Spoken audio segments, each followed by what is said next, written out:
Scorpio, my water babies, positive vibes, motivation, inspiration, elevation, love, light, positive energy, goodwill, peace, and healing, abundance, and prosperity your way. Please like, share, comment, and subscribe if this page has been a blessing to you. Check out my LinkTree. Link is in the bio. I do have some special treats there for you. Your word of the day is serenity. Make sure that your waters are not troubled. Not a tsunami, a lazy river. Calm waves where we can surf them. We can just lay within your water and feel peace and not be worried about being drowned.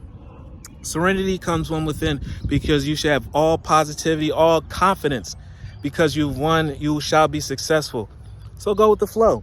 Through love, through release and inner work, I know peace. I have the gentle view of life and I welcome every step with confidence. I remain brave in the face of fear and I have the wisdom to let the universe do its thing because I know that I'm coming up on my end and I know that Spirit's going to come up on your end and you're going to be in the right place at the right time, guaranteed. So don't worry. Don't have any anxiety. You're in the right place at the right time. Love one another. Be kind to one another. Love yourself. I love you too.